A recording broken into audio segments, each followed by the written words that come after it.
semana se cumplieron 75 años de la existencia del Instituto Nacional de Antropología e Historia. La conservación sistemática de nuestro patrimonio histórico-cultural no es muy antigua, se remonta al último cuarto del siglo XVIII. Hacia 1831 se refundió en un solo edificio todo el material tanto arqueológico como histórico y aún el de historia natural, bajo la presidencia de Vicente Guerrero y por iniciativa de Lucas Alamán, y se fundó en la universidad el desde entonces llamado Museo Nacional, que sufrió muchos cambios tanto en su estructura como en su localización a lo largo del siglo XIX. En 1935 se trasladó el Museo de Historia al Castillo de Chapultepec, y el 17 de septiembre de 1964 el presidente Adolfo López Mateos inauguró el nuevo edificio construido ex profeso en Chapultepec para el Museo de Antropología, obra del arquitecto Pedro Ramírez Vázquez. Todas las colecciones arqueológicas fueron reinstaladas en diversas salas dedicadas a las distintas culturas. El Instituto Nacional de Antropología e Historia fue creado el 3 de febrero de 1939 por el presidente general Lázaro Cárdenas. Se fundieron las dos direcciones de monumentos arqueológicos y coloniales, el Museo Nacional de Arqueología, Historia y Etnología. Se le otorgó personalidad jurídica para adquirir y administrar bienes, formar su patrimonio, aceptar herencias, donaciones y legados. Entre sus funciones está la exploración, vigilancia y conservación de las zonas y monumentos arqueológicos, históricos y artísticos de México y los estudios de antropología física, lingüística, indígena, etnografía, etc. El INA nace dentro del conjunto de instituciones que han sido fundamentales en el país y que se fundaron bajo la administración de Lázaro Cárdenas en el periodo 1934-1940.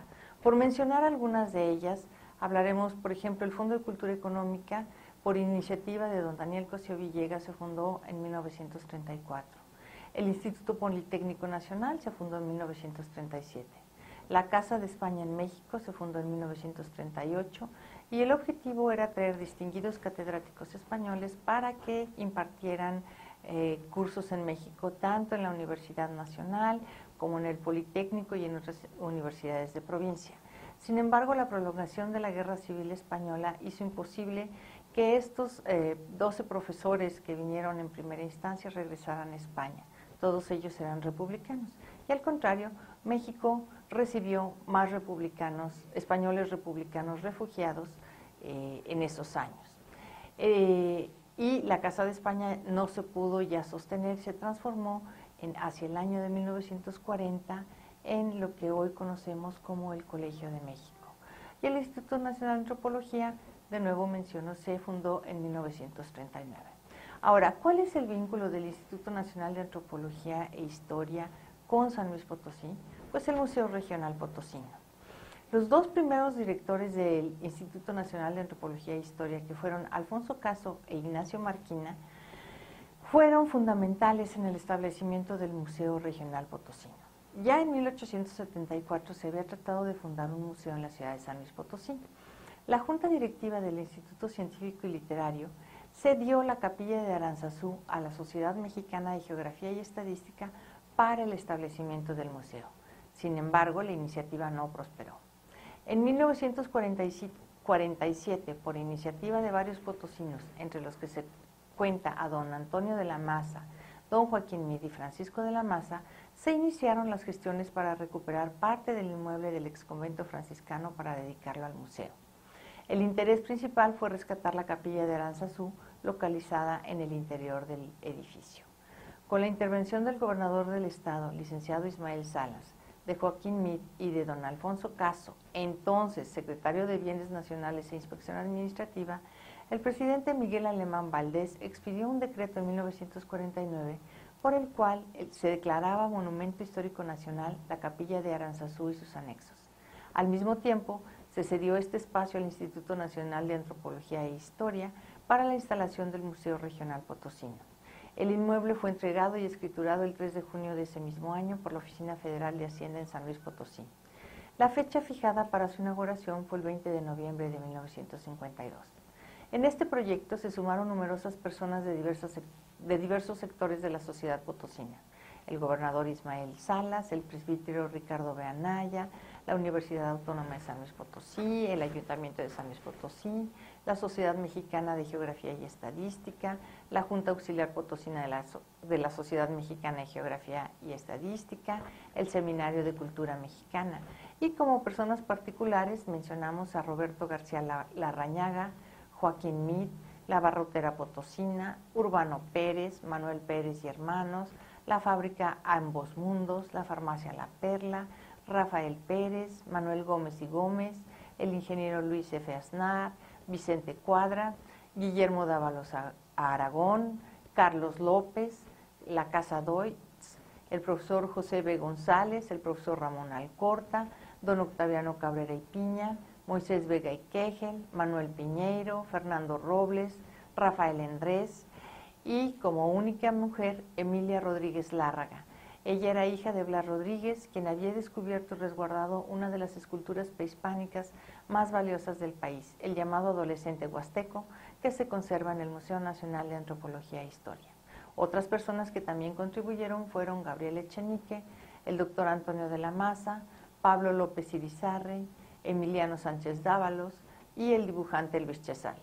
Su primer director fue el doctor Antonio de la Maza, quien contó con la estrecha colaboración de Emilia Rodríguez Lárraga, Luis Chesal, el doctor Daniel Rubín de la Borbolla y el técnico museográfico Antonio Lebrija.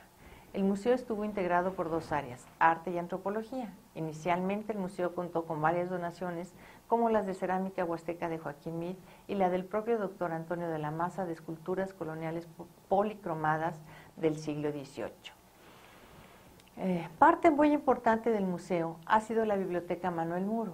El Instituto Nacional de Antropología e Historia cedió 2 salones del inmueble destinado al Museo Regional Potosino a la Junta Auxiliar Potosina de la Sociedad Mexicana de Geografía y Estadística, con el fin de establecer en ellos la Biblioteca Manuel Muro, que fue inaugurada el 25 de agosto de 1951. Los miembros de la Junta eran el licenciado Luis Mancilla, el doctor Francisco Padrón Puyú, el doctor Antonio de la Maza, la señorita Socorro Blanc Ruiz y el presbítero y licenciado Rafael Montejano Yaguiñaga, también el profesor José B. González y el profesor Ramón Alcorta Guerrero. Al inaugurarse el museo, la Junta entregó al Instituto Nacional de Antropología e Historia la Biblioteca Manuel Muro que había integrado. Desde entonces presta diferentes servicios de consulta al público. Y como el Instituto Nacional de Antropología e Historia, también en San Luis la Fundación del Museo Regional participó de un movimiento cultural importante. Por ejemplo, de 1950 a 1955 se impartieron los cursos de invierno organizados por la Academia Potosina de Ciencias y Artes y la Universidad de San Luis, que permitieron vincular a esta universidad con la Universidad Nacional Autónoma. Las materias tratadas iban desde las físico-matemáticas hasta las ciencias jurídicas, filosofía, historia, literatura, artes y ciencias sociales. Entre los maestros que participaron se encontraban Antonio Alatorre, Mariano Azuela, Nabor Carrillo Flores, Antonio Castro Leal, José Gaos, Edmundo Gorman, Eduardo García Maínez, Manuel Herrera y Lazo, Joaquín Meade, Efrén del Pozo, Jesús Silva Herzog, Jorge Adalberto Vázquez, Arturo Ainar Cifreg, Carlos Cos García, Francisco de la Maza, Enrique González Casanova, Emilio Luis Riera, Octavio Paz, Santiago Ramírez y otros. Algunos de estos conferencistas también dieron sus cursos en Matehuala y Río Verde. Este espacio activo y creativo de cultura que se desarrolló al amparo de la universidad comenzó a permear la sociedad. Pero en 1955 también se fundó el Instituto Potosino de Bellas Artes y también en la década de 1950 el británico Edward James realizó en Gilitra una de las manifestaciones artísticas más notables de la segunda mitad del siglo XX. Construyó en una extensa área de su propiedad Las Pozas, monumentales estructuras surrealistas de cemento de colores en medio de un bosque tropical. El establecimiento del Instituto Nacional de Antropología e Historia en el país ha sido fundamental para la conservación de nuestro patrimonio histórico y cultural, para el desarrollo de estudios que nos permitan conocer a profundidad no solo las antiguas culturas, sino la historia y la cultura de nuestro país. A su vez, como ya se vio, el Museo Regional Potosino propició un movimiento cultural sin precedentes en el Estado y además de contribuir a la conservación de nuestro patrimonio, ha sido estratégico en la formación de la identidad regional.